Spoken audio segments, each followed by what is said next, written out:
They call him the greatest chess player of all time. From super brains to supercomputers, he's taken them on. And won. But now this Russian is locked in a different kind of struggle. This regime is criminal, is a police state. I've come to Abu Dhabi to meet him. Hey, yes. How are you? Garry Kasparov. He'll tell us about his legendary clashes with Anatoly Karpov. Any match of that caliber is a personal rivalry, period. And a few less legendary clashes since then. What was it like in a Russian prison? Garry will reveal a tragic family history of ethnic cleansing. Being forced to leave the city where you were born and raised was quite tragic. And share his views on Russian President Vladimir Putin. It's very clear that Putin's rule will not be stopped by the ballot.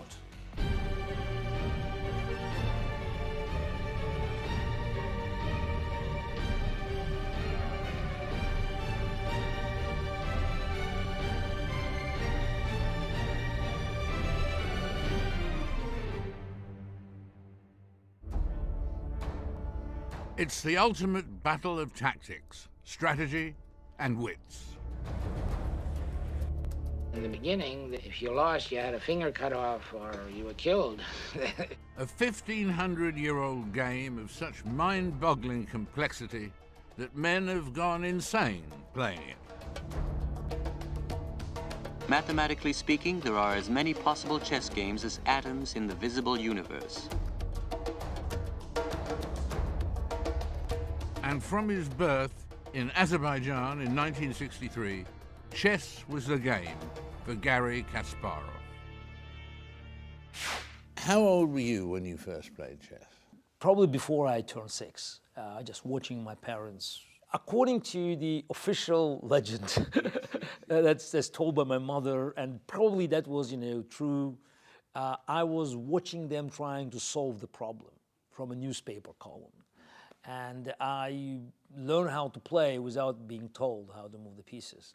I knew it was a game designed for me. So, okay, we're always very, self-confident. So I loved it. I loved it, not just to play, but also to study the game. So I spent time even on my own. And actually, my mother limited my my enthusiasm because I just went to the chess training session only once a week when I was 7 or 8. On Sunday, so just because it was quite far away from our home. You lost your father when you were very young. Yeah, I was 7. Yeah. So 7. So and he was just 39. Died from leukemia. So and it was really a big shock. I mean, it was such a lovely couple, my mother and my father, and since he's gone, she spent her entire life working for me. So and just for my success. So and that's. I couldn't be more grateful for my mother. She turned 76.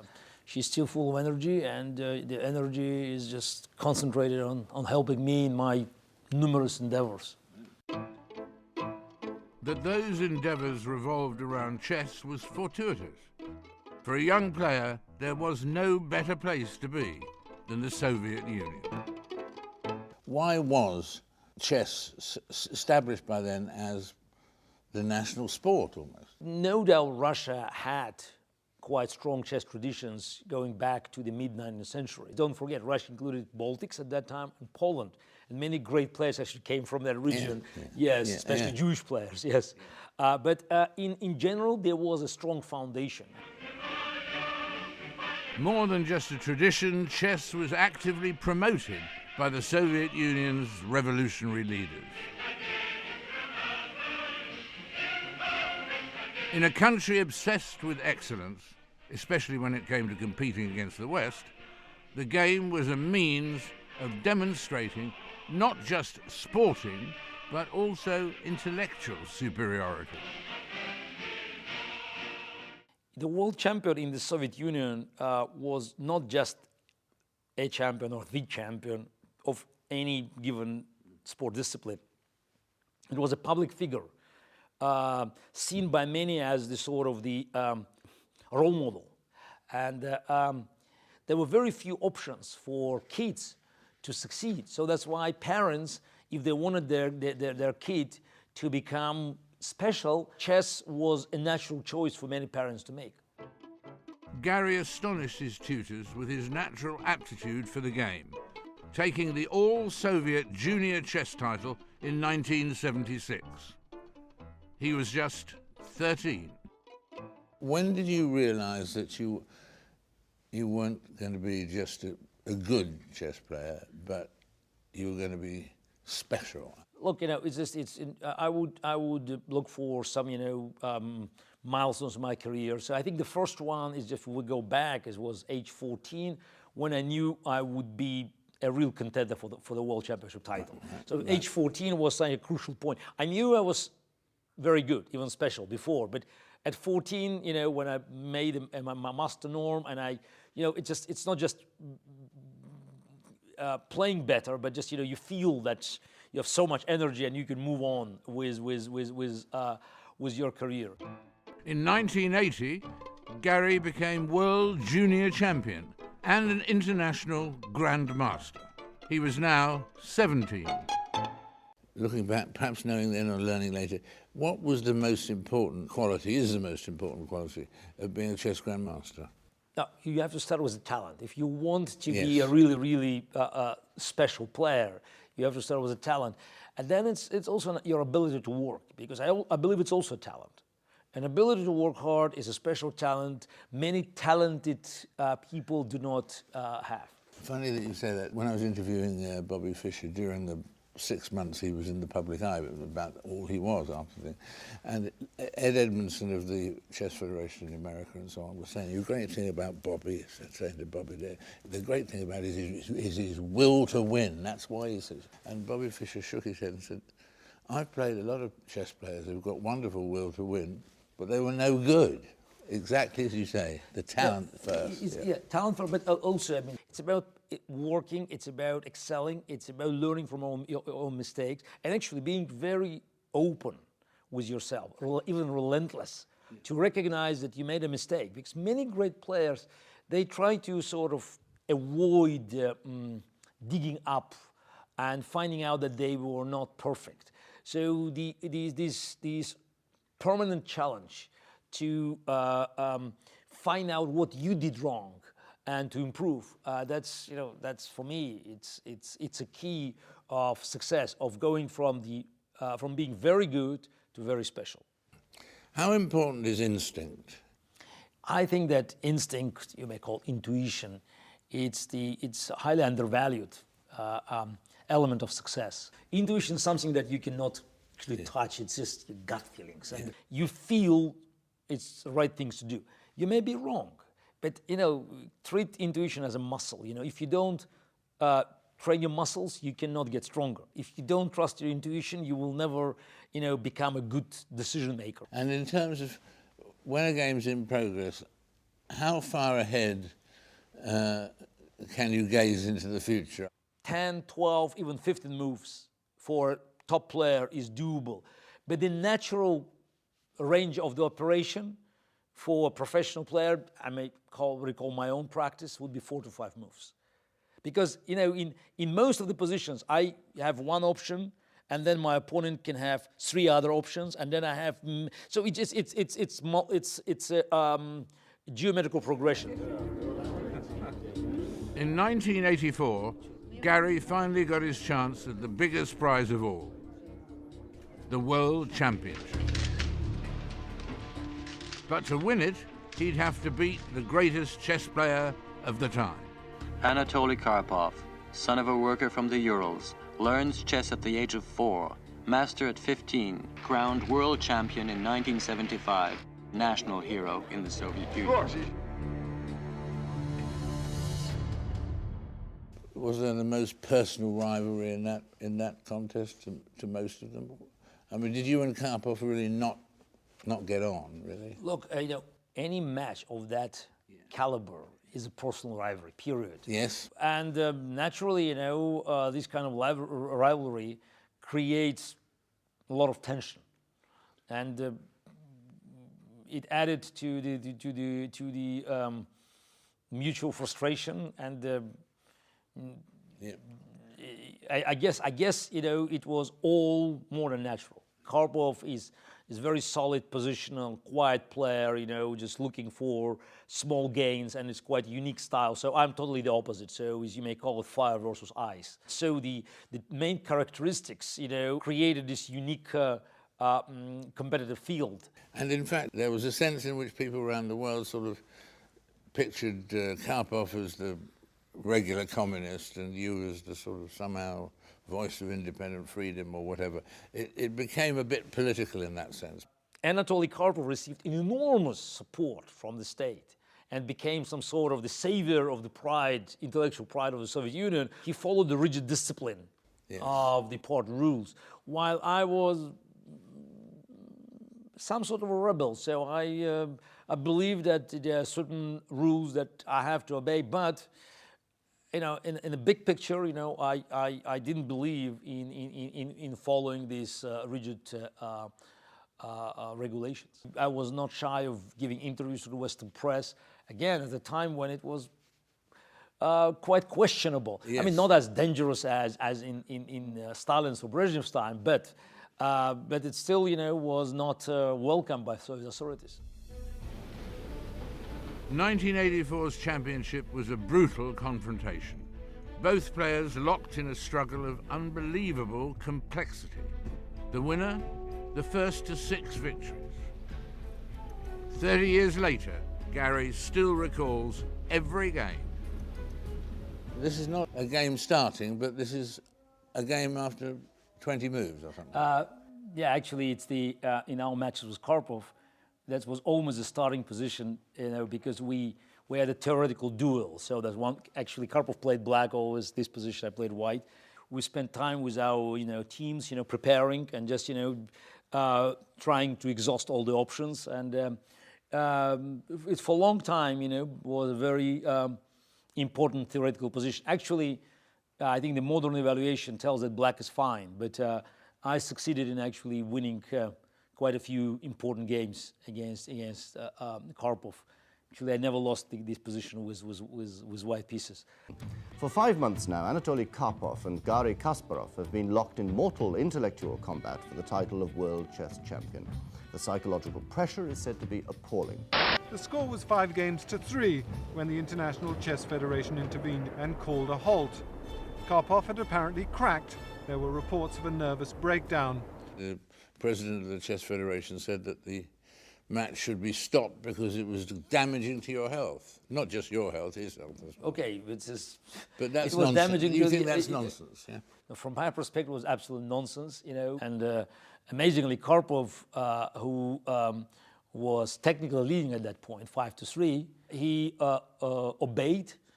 Actually, no, he agreed with the decision. At the press conference, when the decision was announced to close the match, I stood up opposing it, which was quite unheard. It was just February 1985, even before Gorbachev took over, so from Chernenko.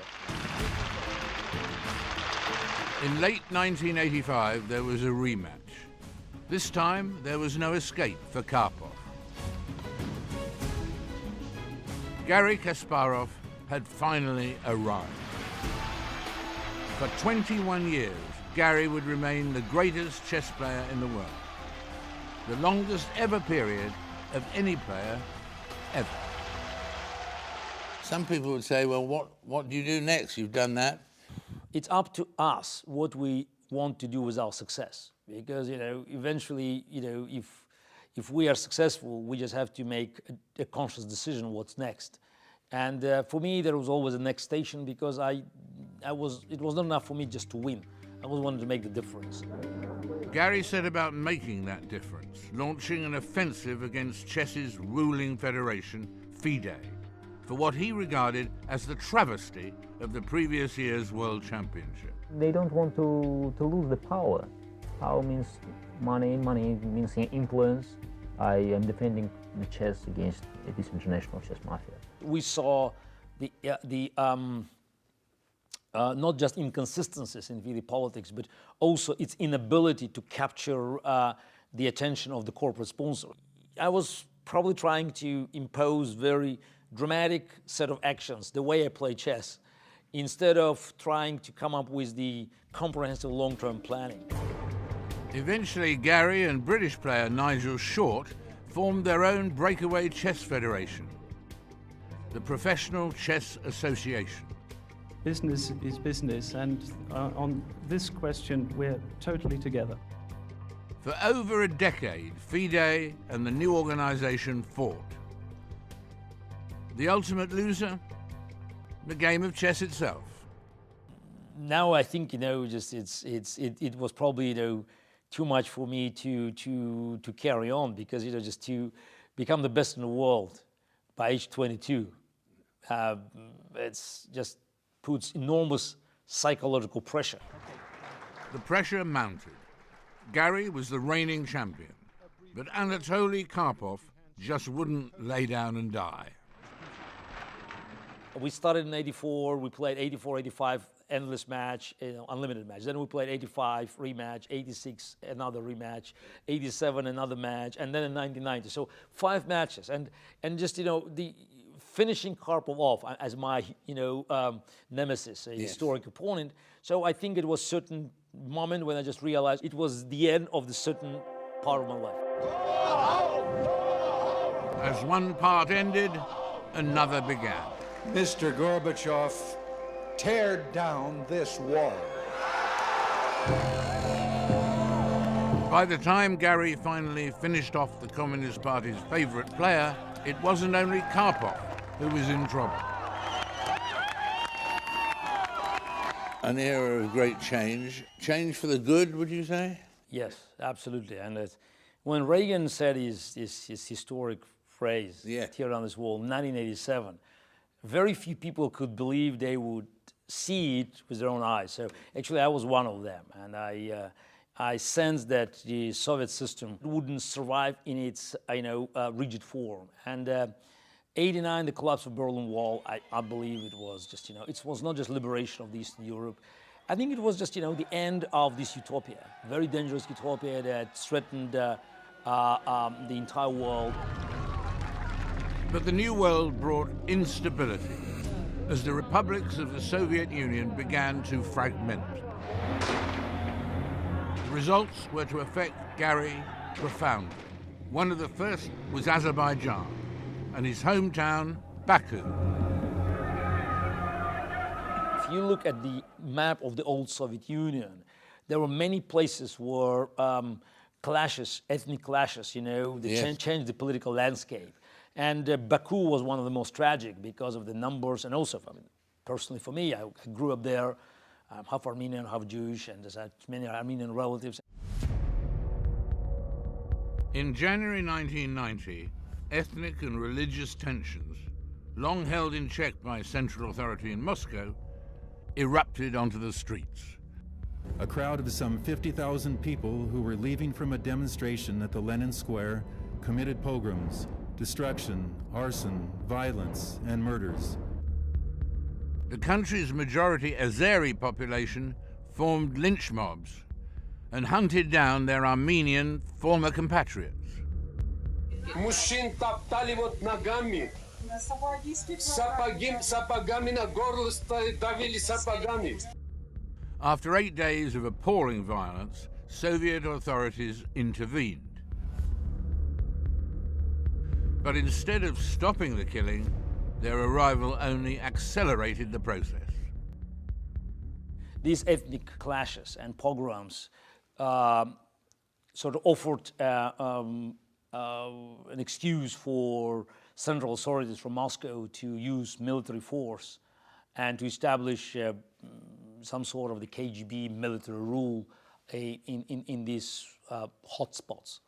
It didn't save the empire, which was about to crumble, but it cost thousands of lives and hundreds of thousands, if not millions, considering the entire perimeter of the Soviet Union, millions of people who suffered. Within a fortnight, nearly 200,000 ethnic Armenians had fled their homeland, never to return. We all left Baku and never came back. So we just leaving by forcefully leaving the or being forced to leave the city where you were born and raised and grew up. I mean, that's spent first 27 years of your life. Yes. It was quite challenging. But I was 27. My mother was 52, and my grandmother, she was 78. So that's for her, it was quite tragic. The psychological trauma was very, very strong. And thinking about hundreds of thousands of others who have been evicted from their houses, who lost everything they collected over their lives. I mean, this thought is still painful. About this time, 1990, I think, you made a decision to leave the Communist Party. After this tragedy, and I saw it, and I left my native town, I decided that there was no good reason for me to stay within the party, because as every professional player, I had no choice but just to join it, to be part of this playing elite. But I always felt that I was able, by using my membership, to criticize what I believe was wrong. So very often I just reached the limits.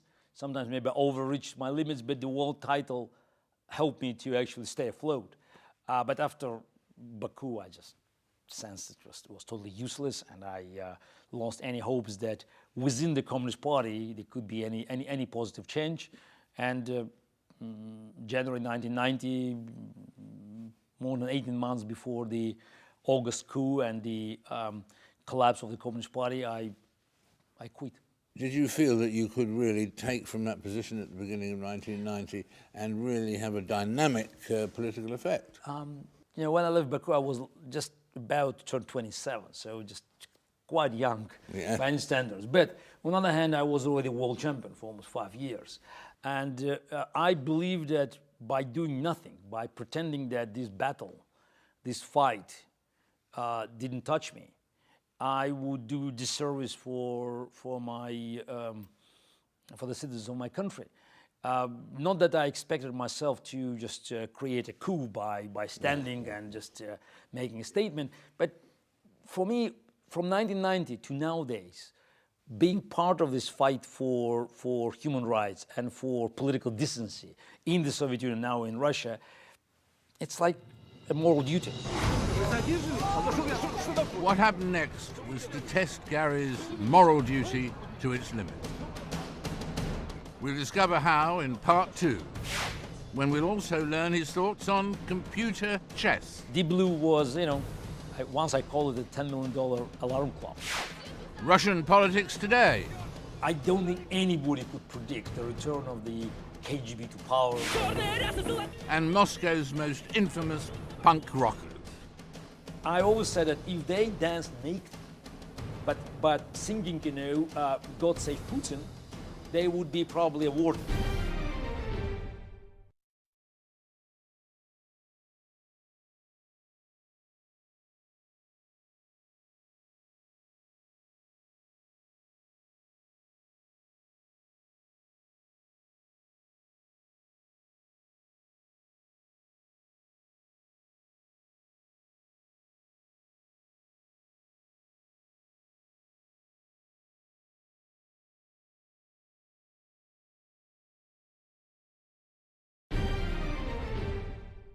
Why was chess... I'm in Abu Dhabi with chess legend Garry Kasparov. The most famous player in the history of the game is on a global mission to promote it in schools. Hello there. And I've been invited along. This time I'm going to beat this guy by doing this! For these young chaps that are here, why is their life going to be enriched by playing chess? The experience that we have been collecting from all over the world clearly shows that classes with chess are doing better in general curriculum than classes without chess. Yes. I play chess because I find it really refreshing sport. I play chess and then I go study, and it helps me concentrate. I made my move. I think I learned how to think the future from this, because if I move the wrong piece from chess, the opponent will kill me. How did you learn to play chess? I didn't have a chess set at home, so I joined the chess club. You have a computer, I'm sure. Yeah, I did. Yeah, so you can have a program on iPad. Yeah. Don't tell me you don't have an iPad. I do. I'm sure you do. Yeah. Today's computer chess is a long way from the early gaming machines. Fascinated by this infinite chessboard, man has always wanted to solve its riddle.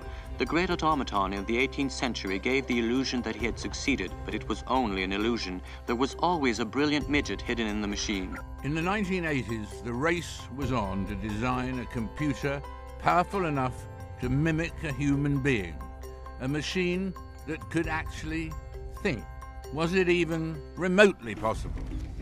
The stakes are high. In one corner, the world's greatest chess player, 34-year-old Garry Kasparov. In the other, the world's greatest chess-playing computer, a machine called Deep Blue.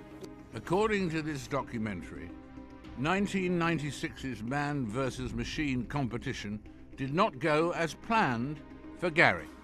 Call it a blow against humanity.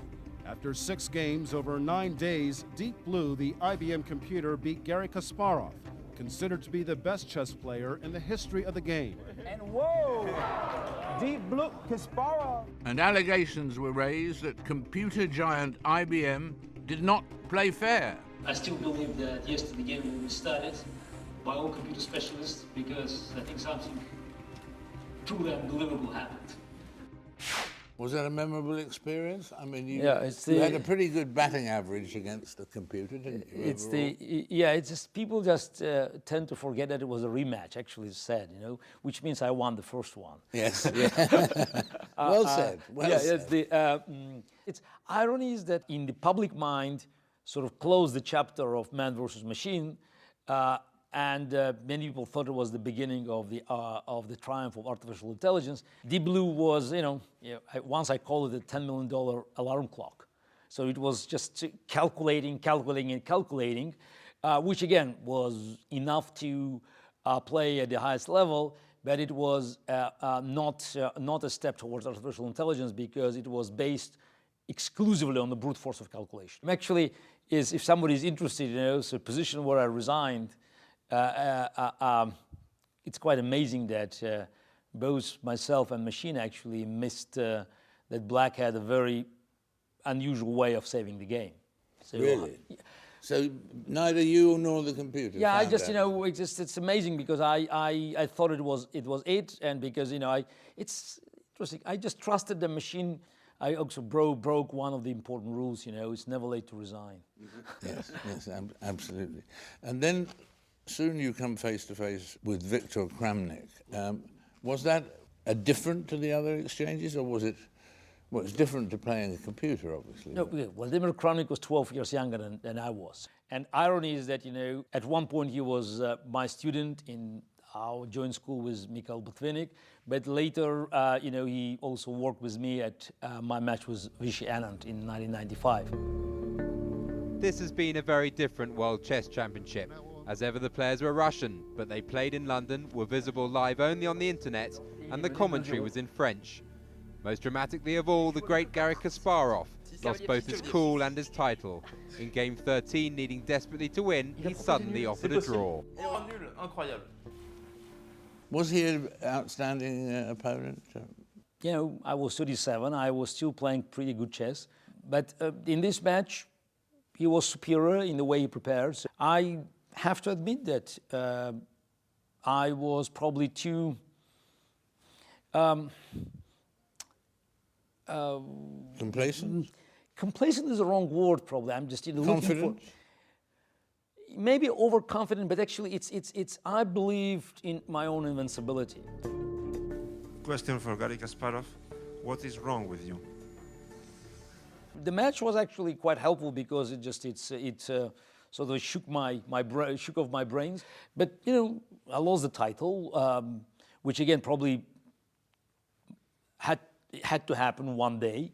I kept it for 15 years, and for me it was important that after losing the match, I could come back. The fact is, after we played this match, so I kept on winning top tournaments, and actually I never lost another game to Vladimir Kramnik, so in classical chess.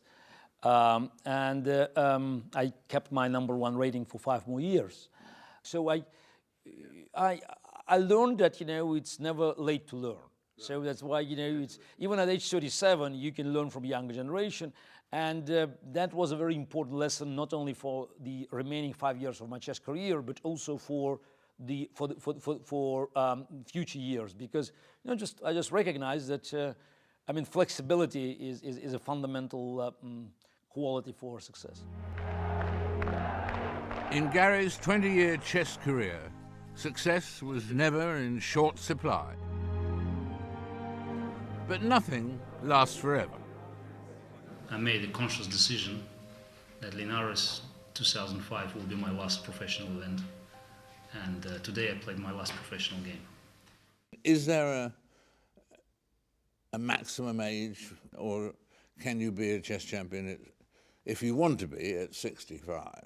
It's a very demanding game, so you have to spend time at the computer, analyzing, preparing new ideas, and then you just play under this heavy pressure. So it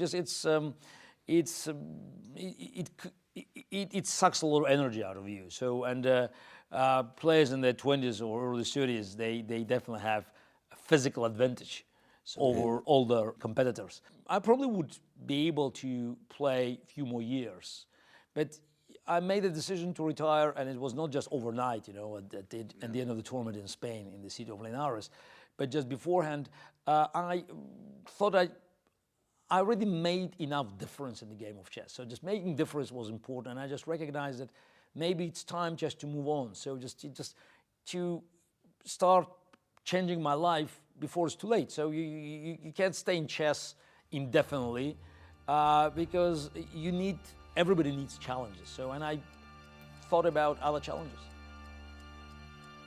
At the head of those challenges, politics. Garry's interest dated back to epoch-making events in 1991, when the communist empire collapsed. The birth of an independent Russia heralded an era of optimism. It was not to last. In 1991, when we had our own collapse of the Berlin Wall, so the collapse of the Soviet regime in Moscow, in the heart of the Soviet state, I don't think anybody could predict the return of the KGB to power less than 10 years from that moment. For Garry, the key error was Yeltsin's. In 1999, the Russian president appointed his own successor, a young, ambitious, former KGB officer, Vladimir Putin. Putin, by far, you know, is the richest man on earth, who controls hundreds of billions, if not trillions of dollars that allocated through this oil and gas export and other, you know, selling other riches of Russia. And he's determined to use every opportunity, every muscle, whether it's military or intelligence or financial, to maintain his power. We are now living in a country that is anything but democracy. It's a one-man rule, and it's very clear that the Putin's rule will not be stopped by the ballot. Most of the opposition leaders now, they are under constant criminal investigation with some ridiculous accusations and criminal cases. And it seems that Putin is determined to end this period of opposition activities by simply throwing everybody behind bars or kicking them out of the country. For Garry, the archetypal case, Mikhail Khodorkovsky. In 2003, Russia's richest oil baron criticized Putin's administration for its alleged corruption. Four separate organizations analyze the extent of corruption in Russia. All arrive at the same figure, $30 billion. The president was not amused. 8 months later, Khodorkovsky was himself arrested and charged with fraud. He was eventually sentenced to 12 years in prison.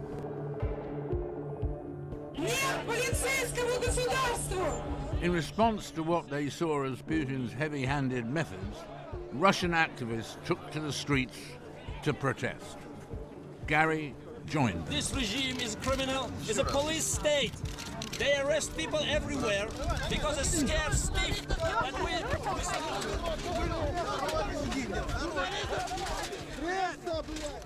Well, those days of the protest marches and so on obviously are still fresh in your memory. I would call that those days were quite vegetarians compared to what's happening in Russia today. It's 2007, it's almost 6 years ago. And yes, at that time, the government was not very keen to see protests on the street. We marched, in relatively small crowds, like 4,000 or 5,000 people. And you could get beaten, arrested for a few days. And you got no, I was detained a number of times, arrested and stayed in prison 5 days in 2007. What was it like in a Russian prison? Look, it's not nice. I mean, prison is a prison. So even if you stay there 5 days, it's still highly unpleasant, yeah. But today, it's all changed. Now it's not just, a few days in prison. Now they are threatening people with, long terms. There are criminal cases.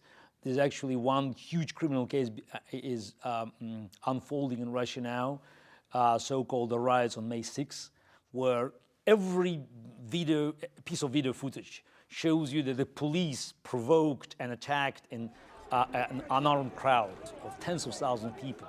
And eventually, with all the provocations caused by these certain people installed in the crowd, and again, it's all seen, it's all recorded. Now they're trying to accuse opposition of inciting hatred and even an attempt of coup d'etat, so it's just a state treason, and call for mass riots as part of this big trial prepared by Putin's henchmen. According to his critics, Putin's henchmen are capable of less subtle tactics. We had one of the worst records in targeting journalists, like Politkovskaya. It's pretty sad record of journalists being killed or badly injured for saying negative things about top government officials. On the wall of the conference room at the newspaper where Anna worked, a memorial to her and 5 other staff from Novya killed while reporting on crime and corruption in Russia. But the man who was commissioned to look into her assassination for the paper says his investigations took him into the upper reaches of government. It's obvious that Politkovskaya murder is political. The person behind this murder is not a regular civilian or businessman. This person is placed very high in social and political hierarchy of our country. A week after Politkovskaya's death, Russian intelligence officer Alexander Litvinenko accused Putin of sanctioning the murder. 2 weeks later, he was assassinated in London. There is no hard proof that the Russian government was complicit in either killing. But speaking out against the administration can be a hazardous business. Over the years that you've been a leading rebel, have you been conscious of, aware of, being followed, someone attempting to hurt you or kill you? I was not a target of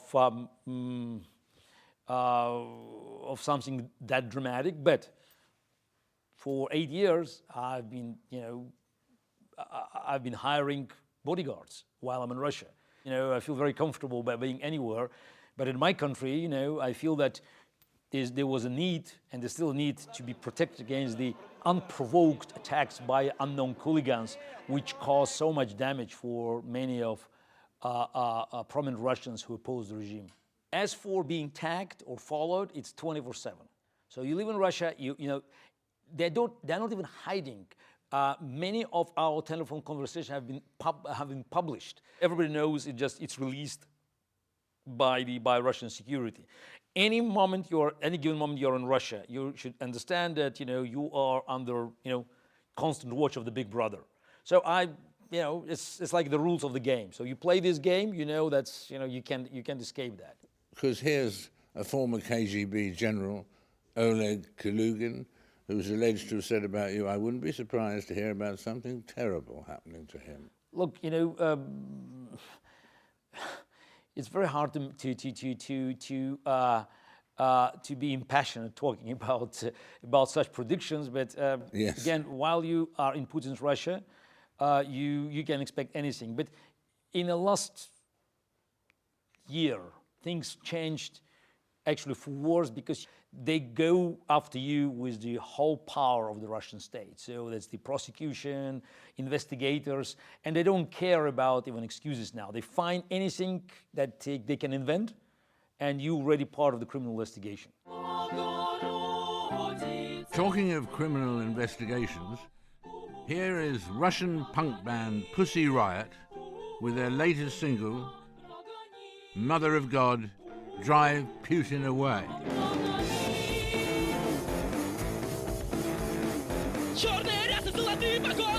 Harmless fun?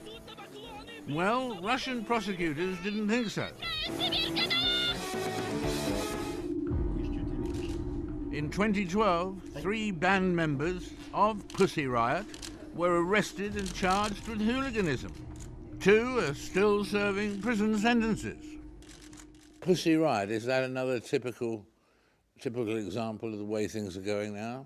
It's amazing that this relatively minor case actually told more about Putin's Russia to the rest of the world than many more prominent cases by political standards in Russia. I always said that if they danced naked, but singing, God Save Putin, they would be probably awarded. But they were there asking Virgin Mary to drive Putin away. And that's the crime, especially in the church, because Putin sees himself as the, again, quasi-tsar, who also needs this, legitimization by the Orthodox Church. In August 2012, Garry tried to show his support by attending the band members' court verdict. Results were perhaps predictable. But a week later, he was cleared of all charges and released. I wouldn't expect you to pay tribute to Putin for anything, but I suppose it would be a case that almost any leader before Putin would have had you in jail continuously. Are we talking about Yeltsin, the leader before Putin? I was thinking of the whole range. Are we talking about Gorbachev? No, because I lived under conscious life under Gorbachev and Yeltsin, yes. And so naturally the life under Stalin was much worse. But do we compare Putin to Stalin? I mean, how do we start? So this is this is very good. It's a typical excuse of the Western leaders saying, no, life today is not as bad as under Stalin or even under Brezhnev. Actually, as for Brezhnev's years and today, I think we are already, at a level where, questions can be asked. Russia today is rapidly moving into the some sort of the quasi-dictatorship. I say quasi-dictatorship because dictatorships are always based on this mass repression. But modern dictators, they are different. So they just, they even allow some sort of elections. The question is what they do when their power is threatened. And unfortunately, I have no doubt, when Putin, feels that he is threatened, he'll act like Gaddafi or Bashar al-Assad, not even like Mubarak. It would seem that you think the situation, the conditions in Russia are getting worse for various reasons, that there's a weakness in the resistance and there's a strength in the governmental response. Should we be as pessimistic as that, or can you be optimistic?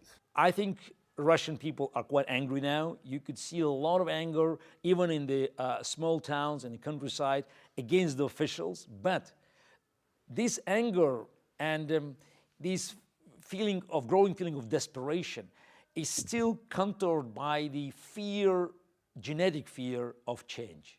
I think Putin is doomed. I think he will not survive to the end of his term. His current term. His current term in 2018. But my greatest concern is that this demise, the demise of the regime, as in 1991, may lead to the collapse of the country. When the Soviet Union collapsed in 1991, its artificially created borders became porous.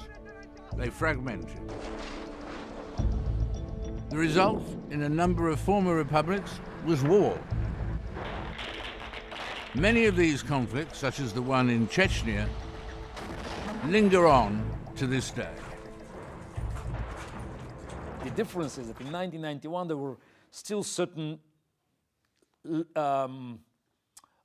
foundations to preserve the country. Yeltsin was legitimate, he was legitimately elected. Then there were recognized borders, most of them were recognized. Armenia, Azerbaijan, Georgia, but still there were some small enclaves that were in question. Every time you had an enclave in question, there was a bloodshed. Now, Russia, unlike ex-Soviet Union, doesn't have the recognized borders.